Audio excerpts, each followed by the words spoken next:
Hello and welcome to today's live stream, where we'll be running through some requested patches.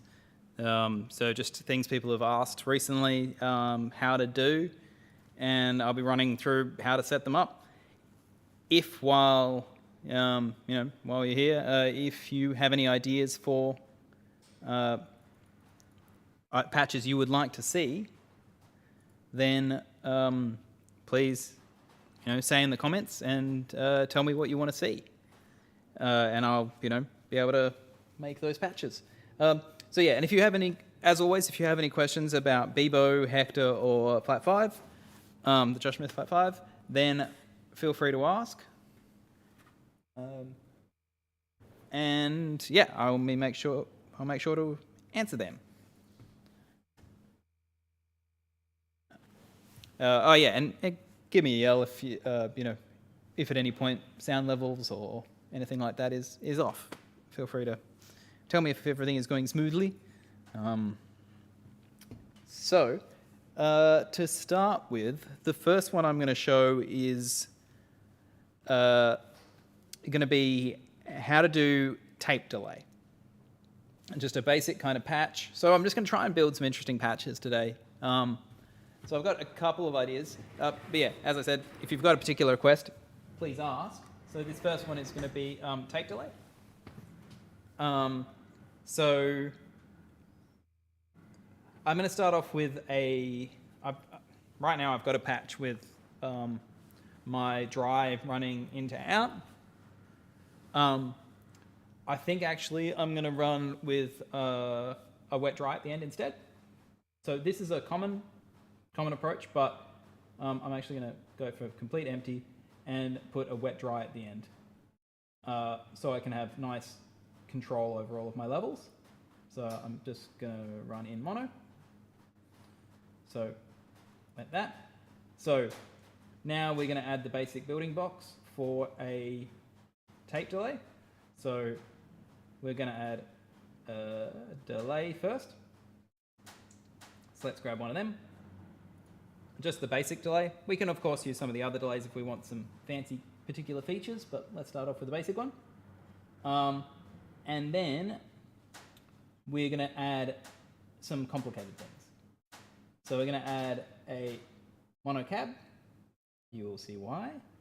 And we're going to add, there's two options here. We're going to add warm. We could add the saturator instead, but let's go for this option. So we have these modules lurking here. So obviously the wet dry is going to be to control the wet and now dry mix, so I can connect that up now. We'll just add a dry path with nothing connected on it. That's our dry path. We'll write that out to the outputs. I'm running out of 1 and 3, so we're just running mono like that. So that's our dry path done. Now, so I've got a few things here. We can order these in different ways. So you can either have things influencing the send, the input into the delay, or the repeats. I think it's probably going to be most interesting. I often prefer to have them in this configuration. So you have the delay going into the warmth or the saturator, because it changes the characteristics of the repeats, and nonlinear stuff is more interesting when there's the fall off of the repeats. So that's kind of more fun.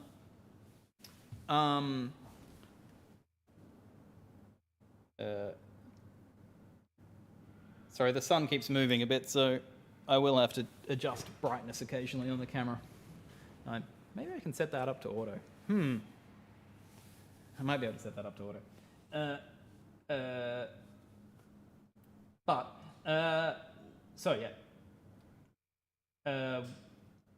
You can, it depends on which one you put this in. Now, why is there a mono cab here? Am I going to choose one of these illustrious cabs? And the answer is no. You could have cabs being a filter, but instead I'm going to use this stupid A80 tape machine. Yes, the world's most famous reel-to-reel tape machine. So yes, and it says here that the IRs give you the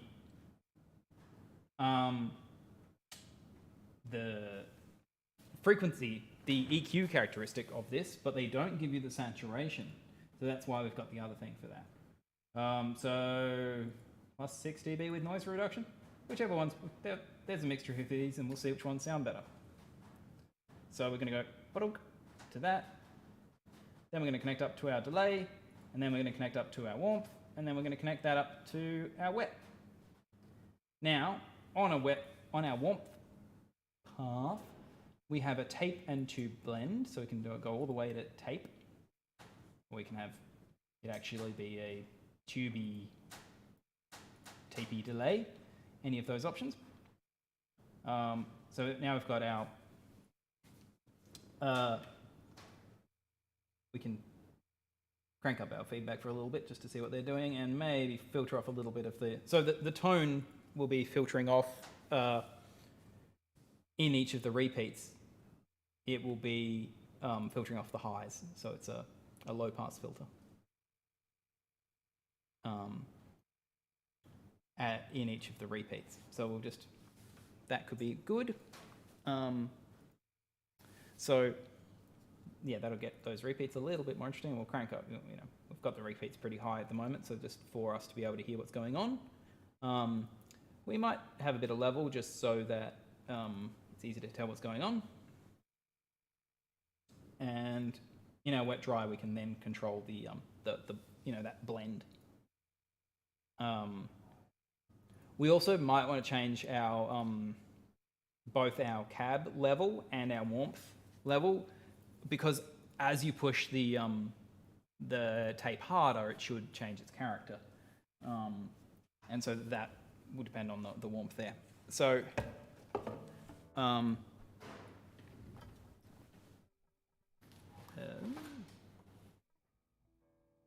we should then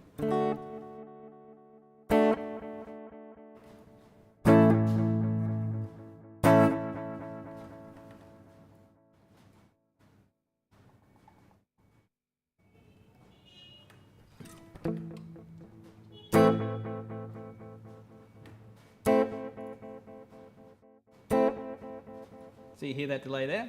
It's kind of sounding a little bit interesting. We might crank that level up a little bit, and we might see what some of these different options in the tape sound like.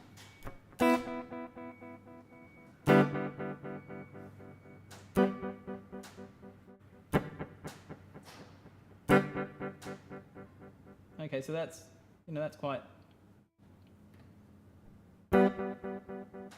Drive that a little harder. Maybe a little bit less. So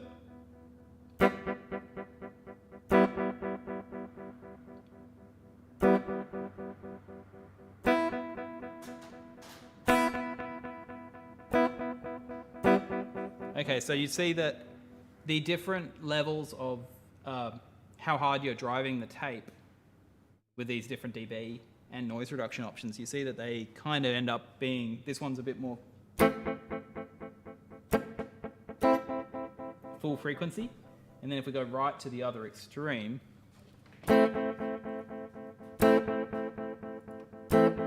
see you lost some of the bass response out of that.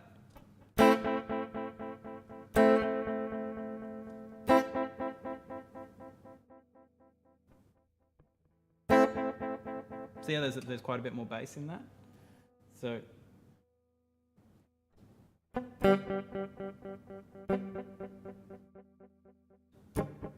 I don't get a huge difference in the noise reduction. I mean, it loses a little bit of the highs, but that's basically all I'm noticing.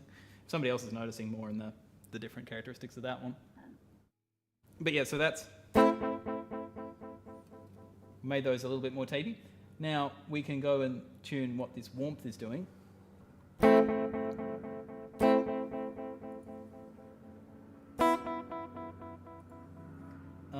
Actually, before that, I might just crank these repeats up even higher, just so it's easier for us to hear what's going on.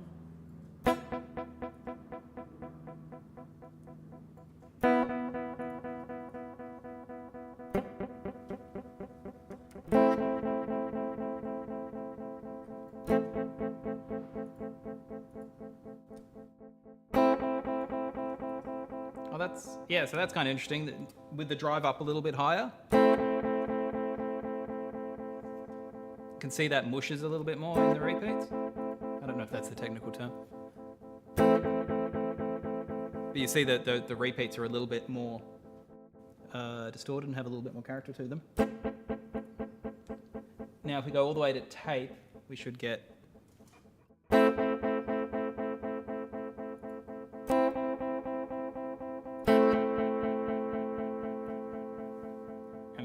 tube.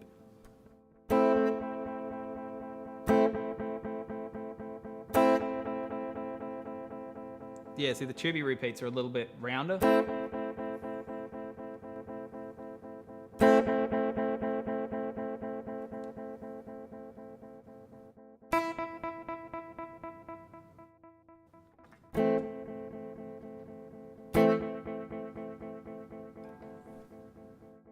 Obviously there's just more volume as well with the drive.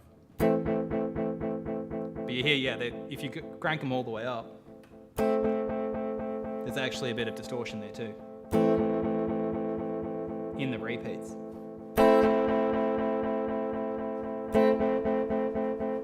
Which will, vary differently.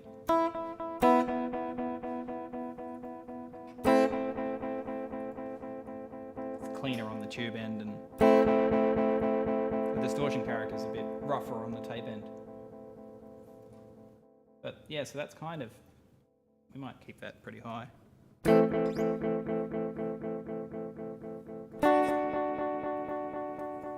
one's kind of fun. So yeah, now we've tuned that delay a little bit. Obviously now we've got that wet dry control in case we want something a little bit less hectic.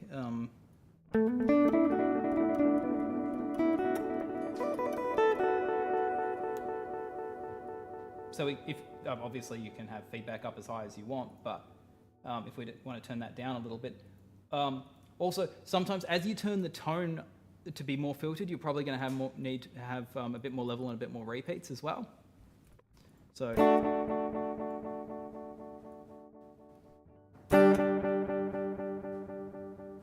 there you go. That's the general gist. You've got this kind of more interesting take tone.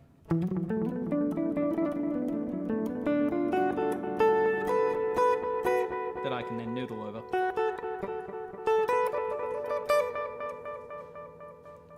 So yeah, your delay's getting a little bit more interesting there.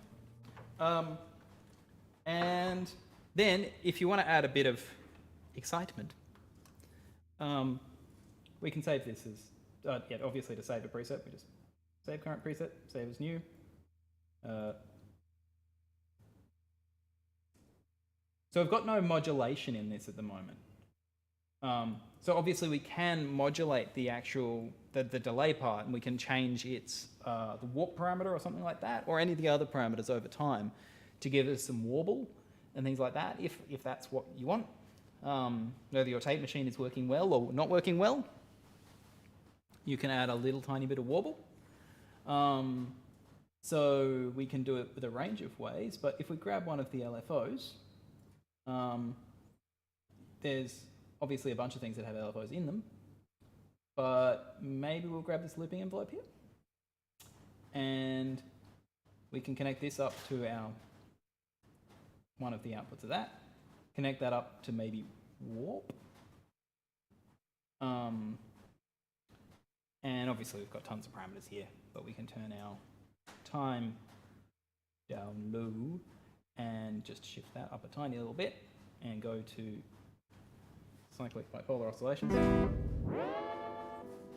you'll see that's pretty hectic. We're getting really extreme changes. So to get that less extreme, we can turn this shift level down. That's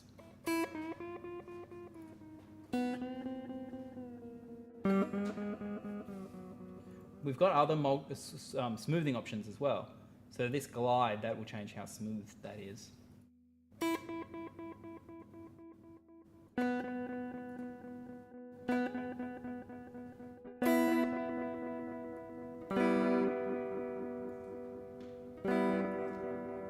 You see that there's smaller changes over time.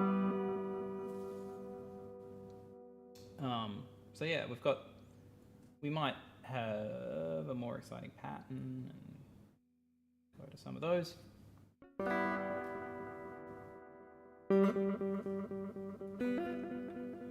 So just little bits of interesting warbliness.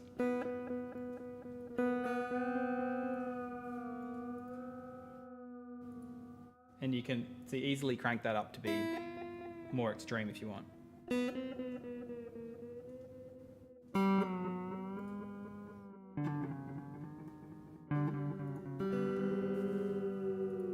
If your tape machine is really broken. But let's calm that down a little bit.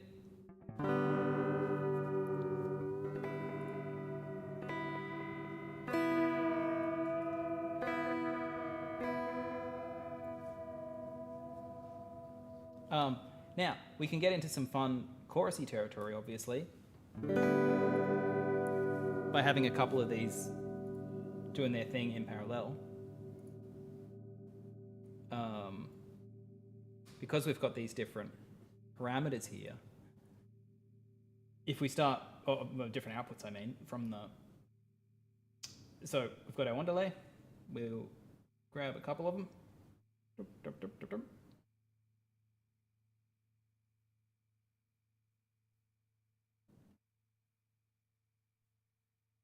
Again, if you've got any questions about anything, feel free to ask.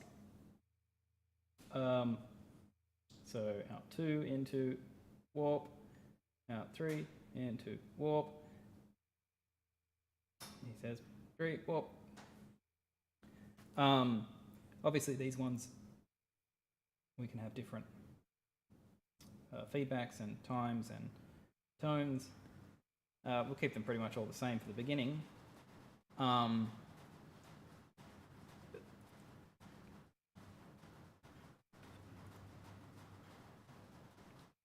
More filtered one that happens slower. Their glide's going to change how they react to the changes. I think I set that glide up quite high on the earliest one. Not that high. So these guys will now all react differently.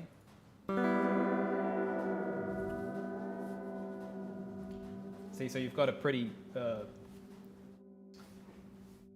huge image of different things there, and we're going different shapes, so we could do different times and different amplitudes and different frequencies on these output types, so that changes which of the sets of outputs do what.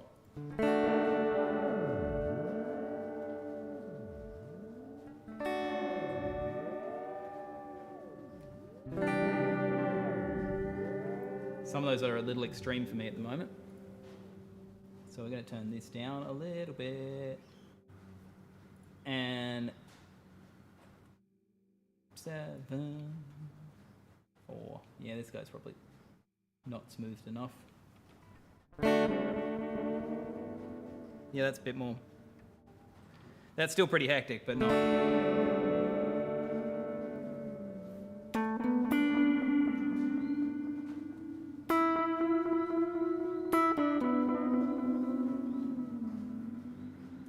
Yeah, so get the vibe there. Obviously we can turn this down to very low. And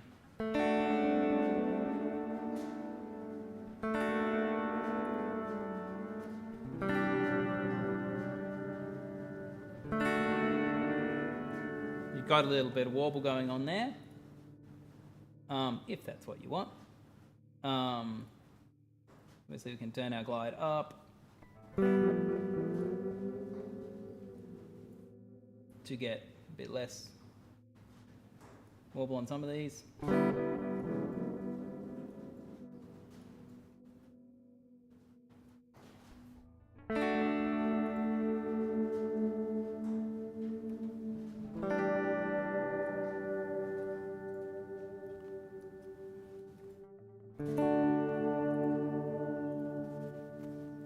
So that's getting a little bit interesting, I think. There's still a lot going on from all the different delays.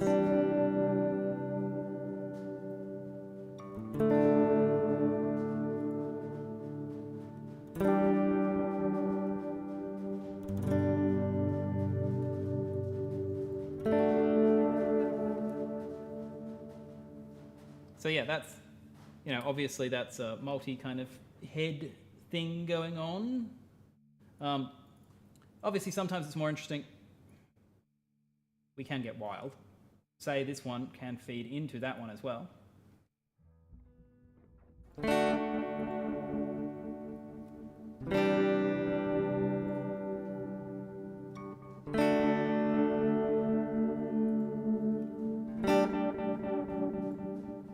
So yeah, it gets your delay character being a bit more interesting.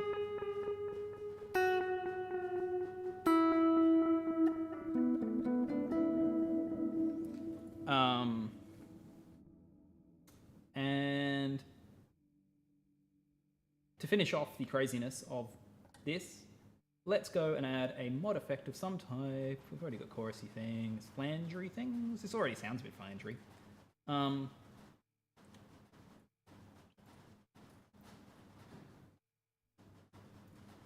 Let's chuck a phaser. Nice basic run-the-mill phaser. Disconnect the output of that and jump in with the phaser in there instead. There we go. And we'll see how that goes.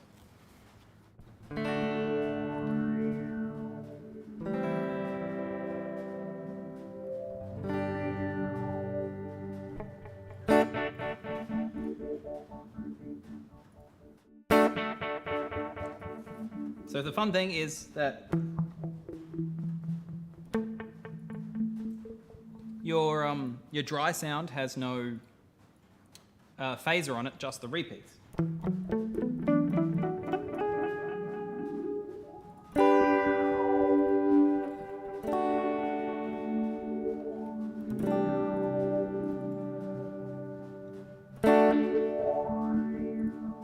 So see how the phaser kind of happens over time because it's hitting those repeats.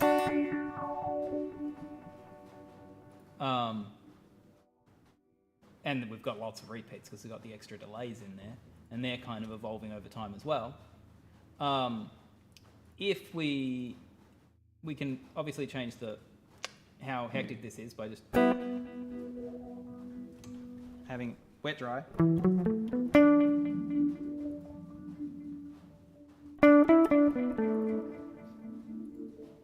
See, so now you've just got your pretty clean sound, and then you've got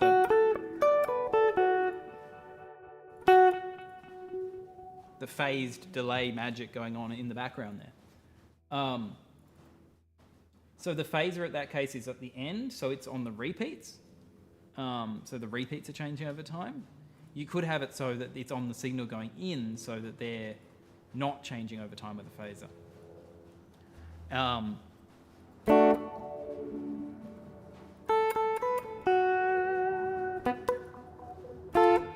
But yeah, see, it's not too hectic then. It's like pretty subtle. So you can just pull those back to be more subtle if you want as well.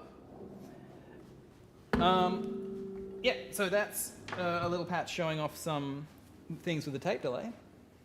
Kind of just attempting to give a little bit of excitement to that. And then there's this multi-head delay thing. Obviously, these can get as crazy as you want. If you start to shift the multiple to multiple times, we could have, say, a longer one here. Maybe up to like around 1 second. Give him some repeats. Maybe have the tone a little bit less hectic. And then we could have a one somewhere in the middle. Obviously, the tempo ratio is a nice way if you want to have a multitude of delays and have them actually in a coherent tempo ratio. Then that's probably going to end up sounding like nice and coherent. I can show you that too if you want, but.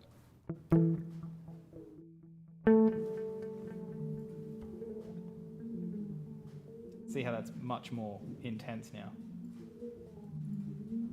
because we've got those longer delays changing over time.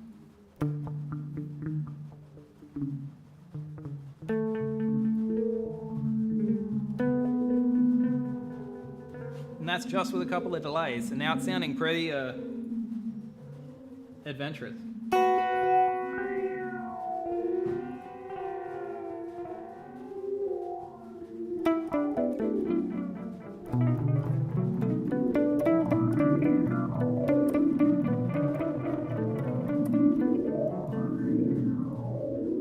Weird ambient magic time, if that's your thing. Obviously there'll be less swirly on it if you turn this guy down or off. If we keep our amplitude of this down right like that.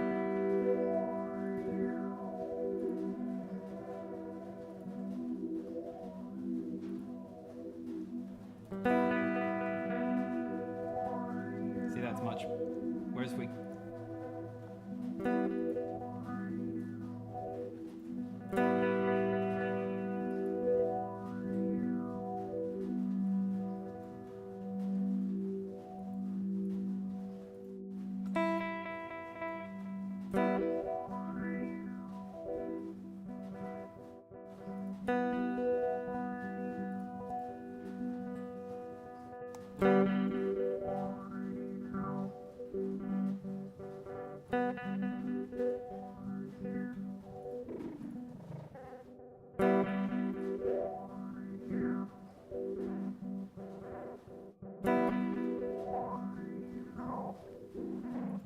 see, this is getting slightly wackier because I sped those up a bit.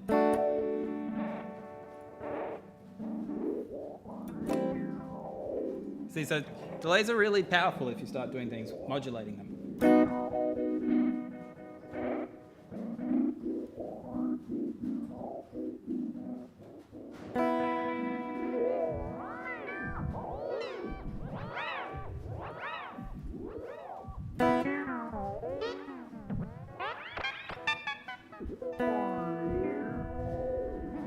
See, if you start modulating them fast, it gets pretty weird.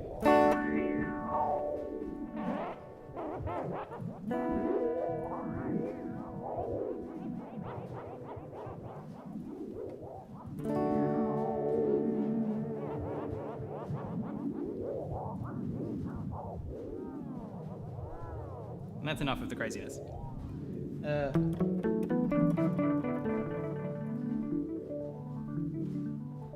And now it's just cleaner, and now it's just...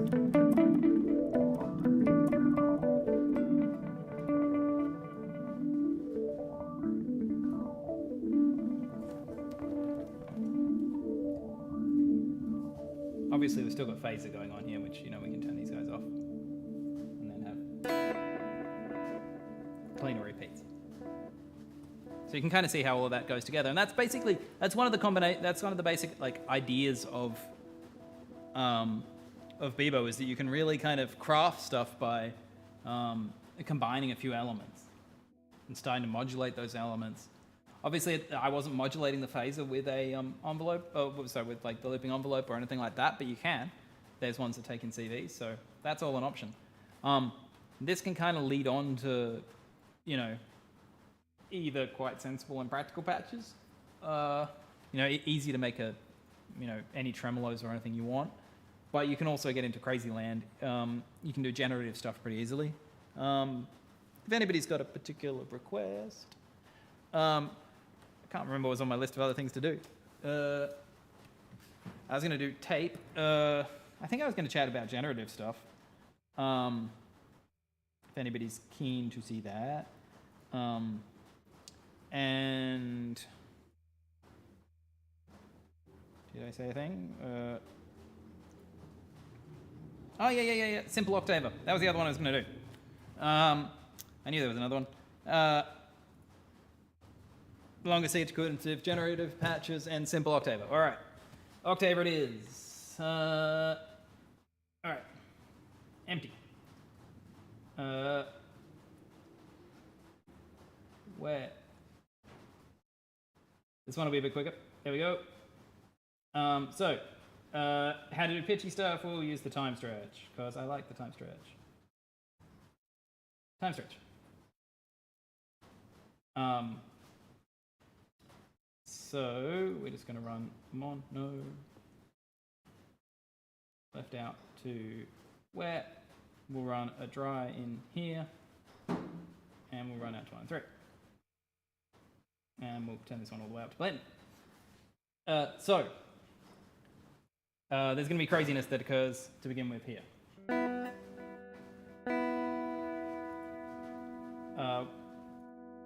We might just start off with just hearing the wet signal.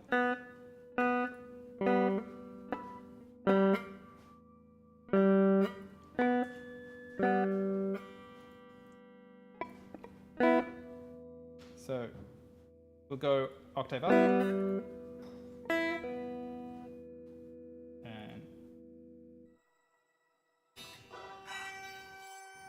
I was wondering what was going on there. Fully wet, not fully dry.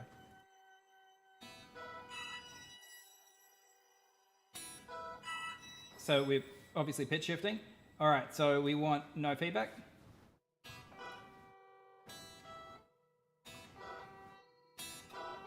Because we just want one shift. So we'll think about just fusion later. We'll turn reverb off. And now, this is the practical ones. So position and size. We'll change our main. Oh yeah, cool, thanks, Matt. Yeah, I'll look at some generative one up after this. The pitch shifty stuff, we can get into generative after we go the basic pitch and we'll just add more things onto it. They'll be pretty related.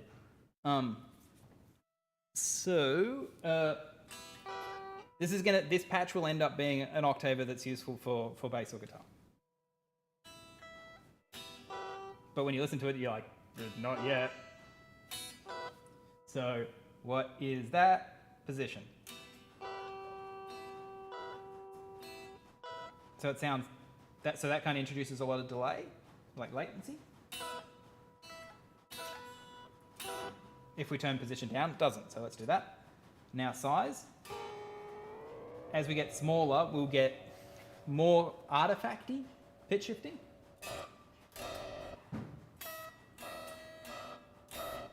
Yeah, see?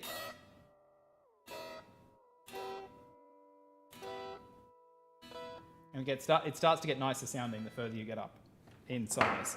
So we've turned repeats down. Oop, there's a wall there.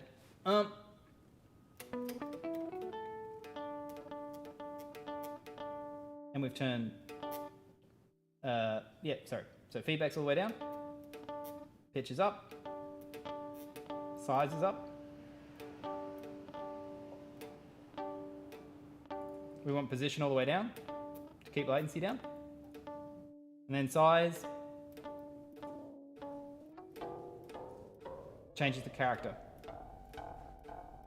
but also changes the responsiveness a little bit. So it sounds prettier up here, but it will give you more latency. So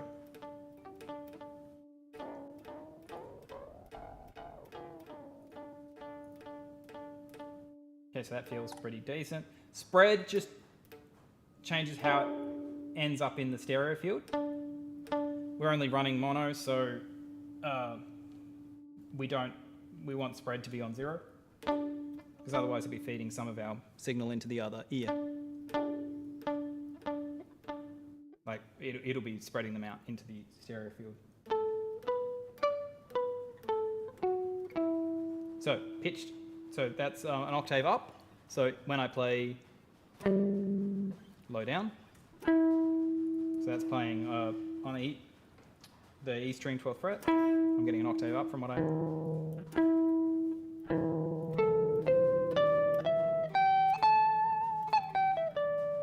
So pitch shifting that. Up sounds much worse to my ear than down. Pitch shifting down is always an easier one. So both are options though. So that's, I'm playing still up at the 12th fret.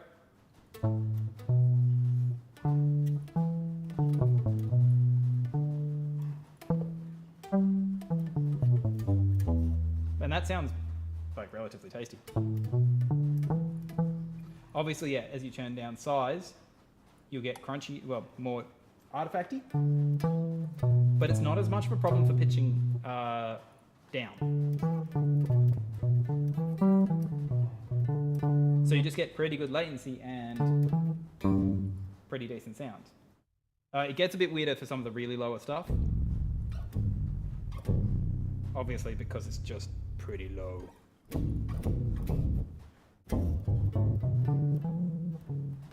Especially with this size down. So lower pitches you're going to want to have. See, that still sounds good with a bit higher size.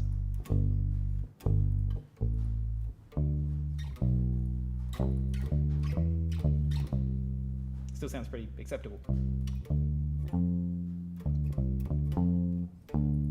Diffusion isn't super useful when you've only got one repeat, so you see that doesn't really, not important. If you do feedback, it will pitch multiple times, so it'll go like up, or down. So you get super low. So that really only makes sense if you're going to say like shift by a single semitone. And does this craziness then. Which, hey, maybe it's useful for you.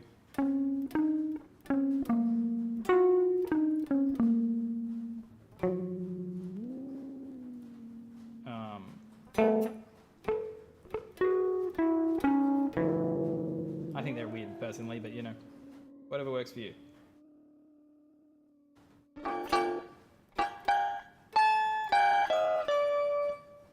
Maybe that's the thing you like. That's actually a little bit fun, but...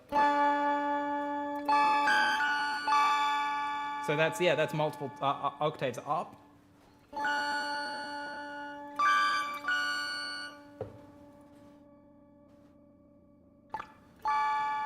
So yeah, that's multiple octaves up.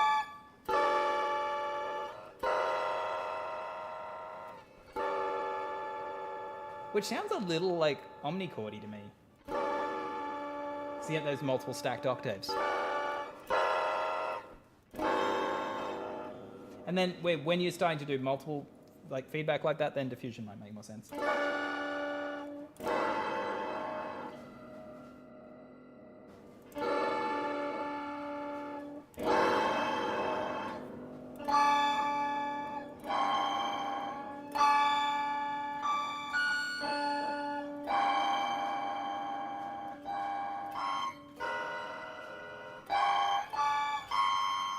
So yeah, there's some time stretchy stuff. How to make it not sound truly horrible. You can make it sound kind of interesting if you want. Obviously, size down, you're going to get weirdness. If that's what you like. Size up, prettiness, more latency.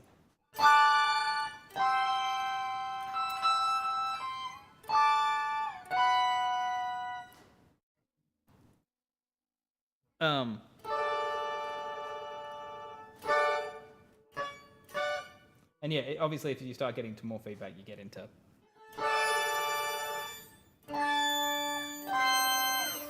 Because you're just pitch shifting so far off that it gets pretty weird. So keep that in.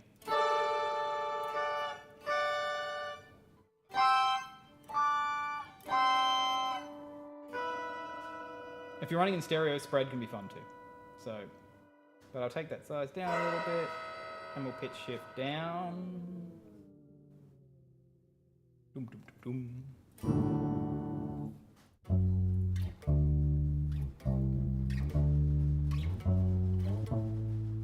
So the feedbacks kind of works on single notes then. But really, like, more feedback on down gets pretty weird.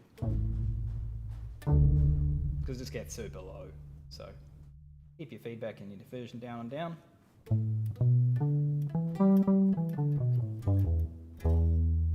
And now I can turn my wet dry to a sensible level.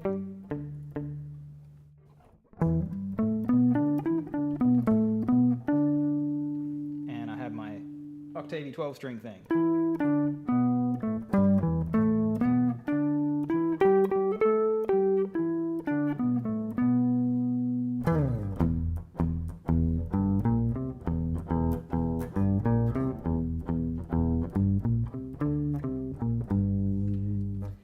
so that's, simple octaving with the time stretch. So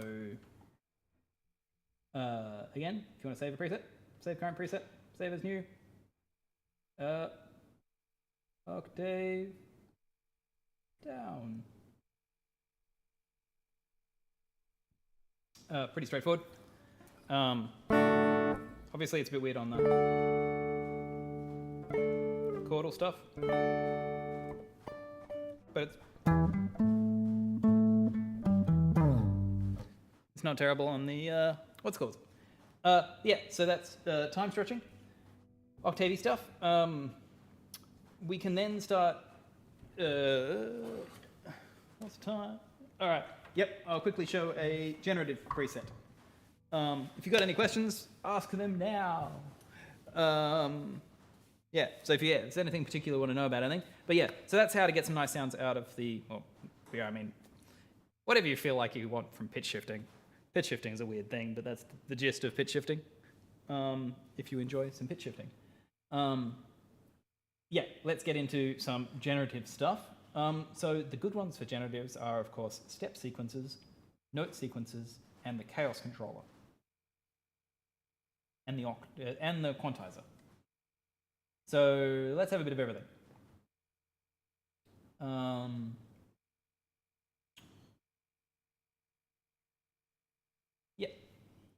So let's grab some of all of that. So obviously chaos controller is one I show a lot. I'll grab our friend the quantizer as well. And I might grab a note sequencer at some point too. So let's run so these are triggers and pitch. I'll send pitch out and I'll send it into the pitch of the, we could do all of these other things too. We could change all the other parameters of the time stretch over time from this. So we can change all of those, we can freeze sections of it. I think it could be fun. Yeah, all right. We're gonna change our pitch. I am going to also maybe toggle freeze.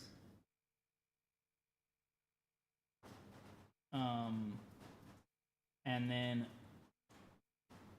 I'm going to set this up to, we'll start off with really fast. Coin toss is probably fine. That could be fun. Smoothness, we'll set our spread up and we're going for 2 octaves here. We'll quantize to the major scale. Unless we're feeling more adventurous.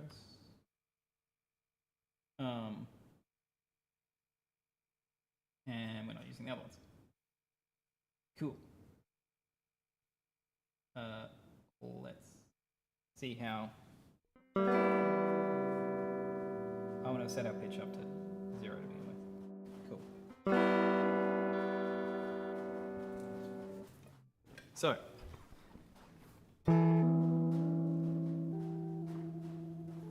You see, as I play a note now, it's pitch shifting it. We don't care about latency really, so let's crank up our size a little bit. That sounds prettier.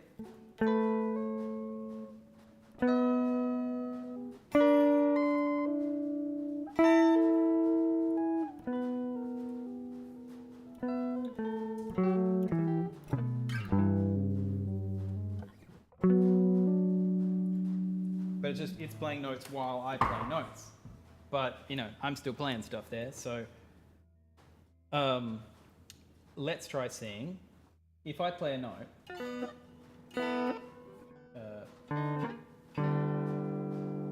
It'll start pitch shifting it. But if I freeze it,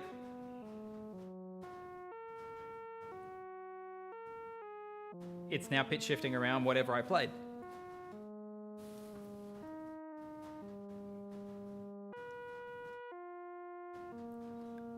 So yeah, we're now pitch shifting around based on this, the note that I played, because I froze it.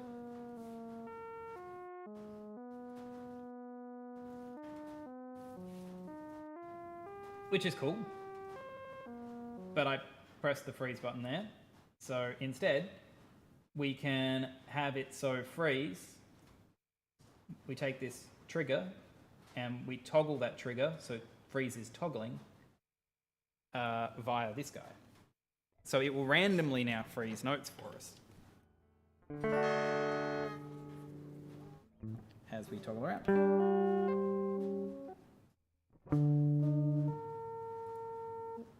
See, so it held that one for longer.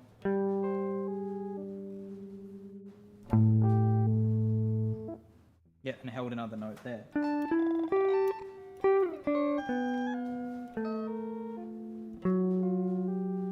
So now some notes are held for longer than others.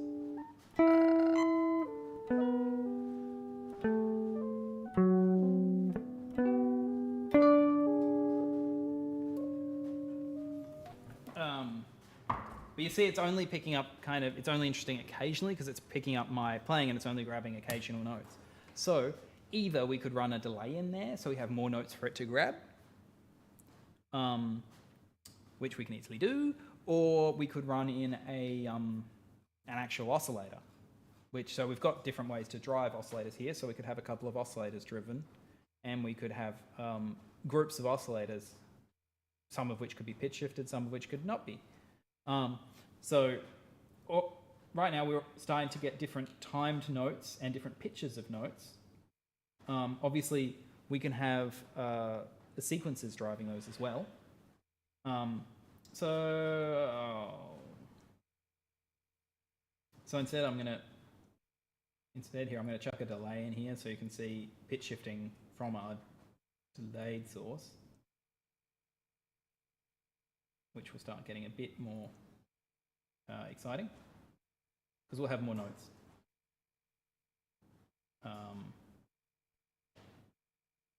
And now if we crank this up and crank that up really high, maybe a little bit more time.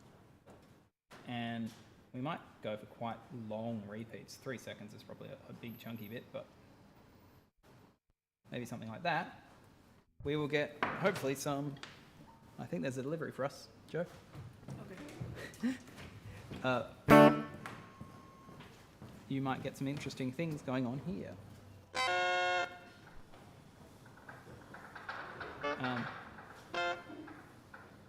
And now, because there's a lot of delay over a lot of time, it starts to do... G'day!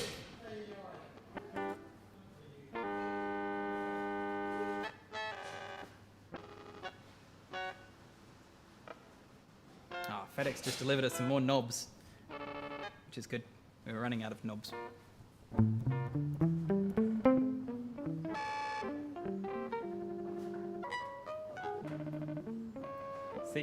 So you see it's doing a lot from what we grabbed.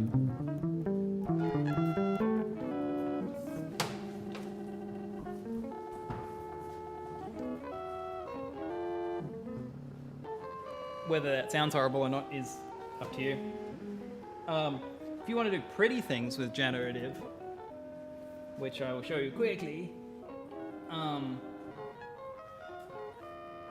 I will instead move all of this a little bit over here, and turn my level right down, where I am a kind human, and let's go for the pretty sounding resonator. The multi-resonator. We will now grab some pitch output from this one, so X2 will run as pitch. We'll run that into pitch, and we will trigger off T2. So let's hit strum on that one, and then we will run. What do I want to get? How weird do we want to get? Let's disconnect that one from the time stretch for the moment.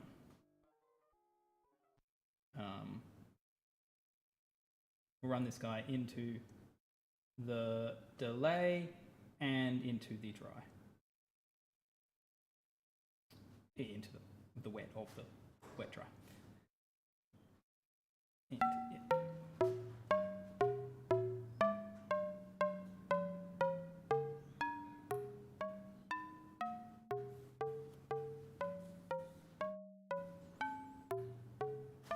So, got this going.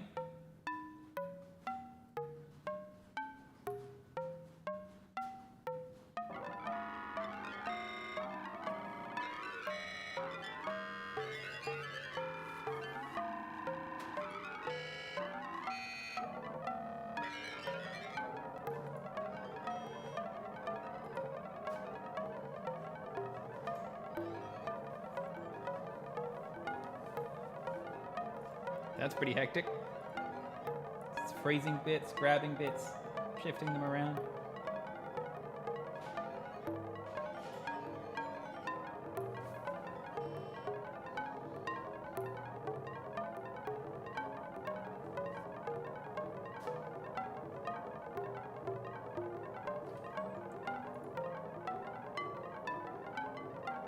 We might stop freezing those.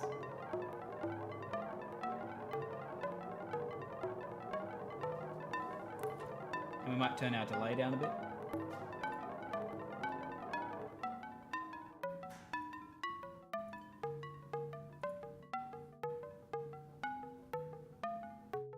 Oh, delay's still really long too.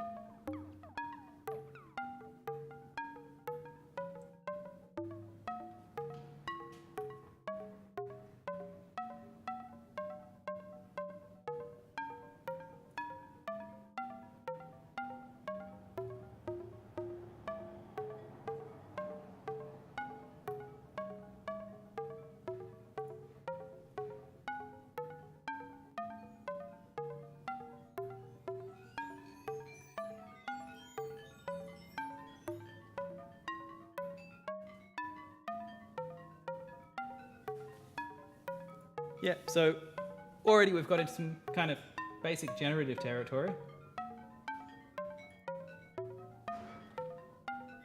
Multi-resonator controlling that.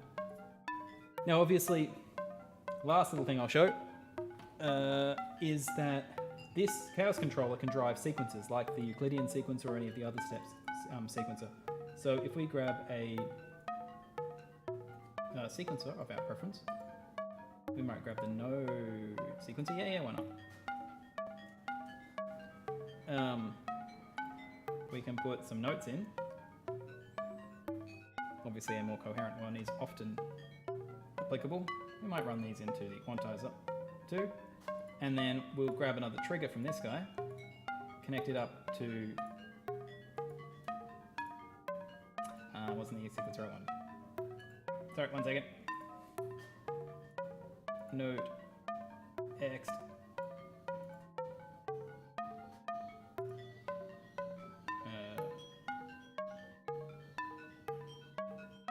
Node sequencer X is actually what I want. Then we can connect up T3 to step. The other one had internal speed.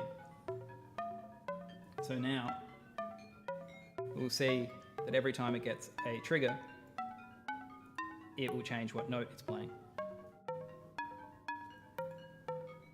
So you can have counter melodies and stuff set up like that. And you might run that into a quantizer and then say, turn it to just, major. And now this one, we could perhaps pitch shift these things via those steps. Or we could have another synth of some type. Maybe we have a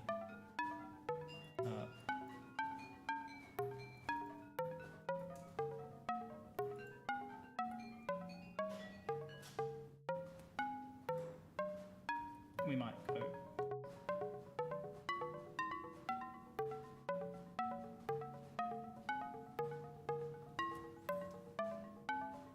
some reverb would be nice actually. So we're running our note sequencer into a quantizer. And we can then run that. We'll chuck a VCA in here just so we've got level control of the macro.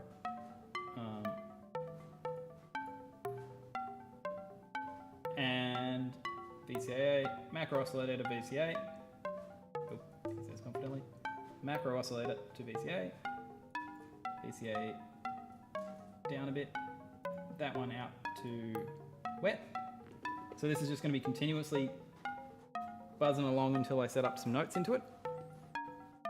So we're going to say output is going to be the volt per octave, and it's changed output, so each time it changes a note, that's going to be trigger. And maybe we'll check all of this. Now we can turn this guy up.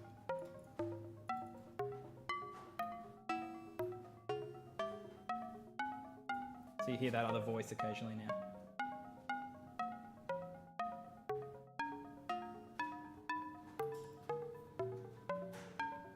Each time it changes to a different note in the major scale, you get that extra voice in there.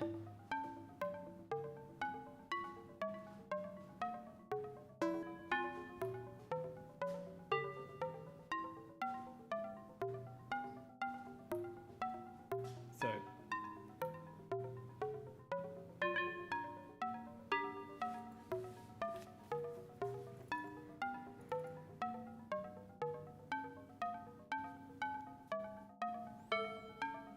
yeah, that dung, that extra voice in the scale there.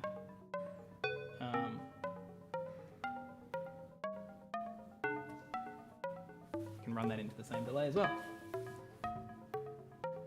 So that's kind of obviously some of the building blocks.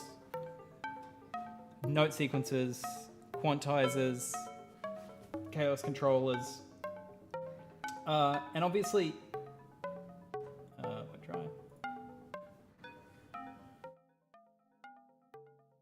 obviously you can drive sequences from other sequences, step sequences.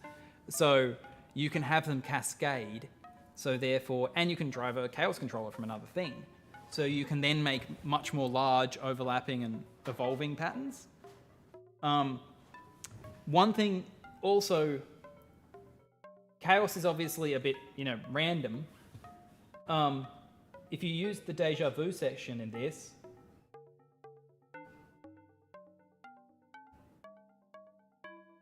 turn that on. Oh, that was a bit loud. In between those numbers. There we go.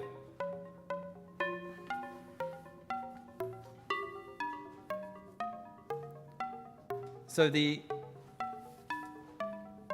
now that we've set a deja vu length and turned on deja vu, it's actually looping that section instead.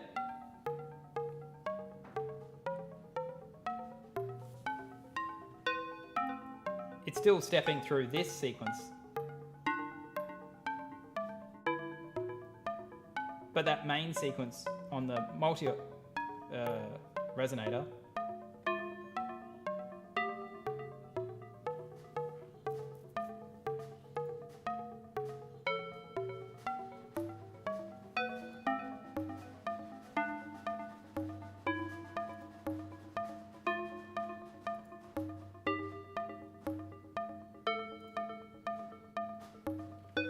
see how you can make it totally repetitious if you want? So it's guaranteed to repeat. And it's repeating the same note.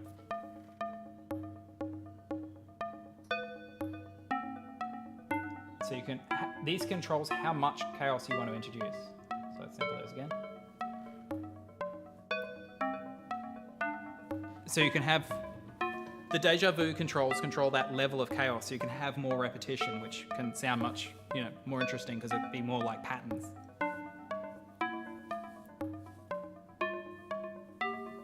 Which sounds more coherent.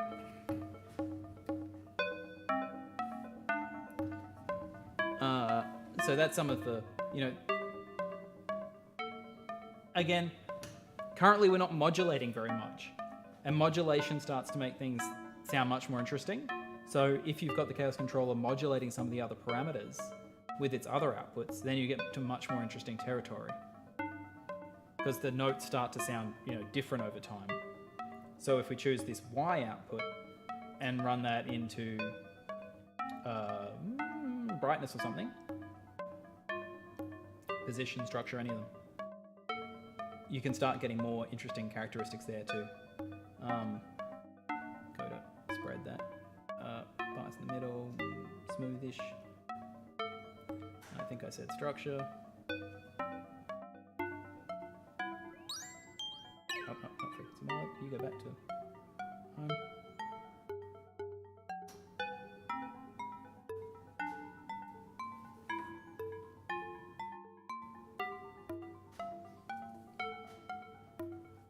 So then you get more changes over time. Oh, yeah, I bumped the camera. Oops. Yeah. So that's some of the general gist, if anybody's got some last minute questions. Otherwise, I think that's the gist for today. So that was a little bit about pitch shifting, octaving, a tape delay, and a generative patch. So yeah, thanks everybody for watching. Thanks for questions about stuff. I hope you enjoyed that generative patch, Matt. Yeah, thanks for making it onto the stream, Small Sanctuaries. And yeah, if you've got any questions, always feel free to ask, either about Flat 5, Beebo, or Hector. Always happy to answer them. Otherwise, I will see you in the next live stream. Thanks very much.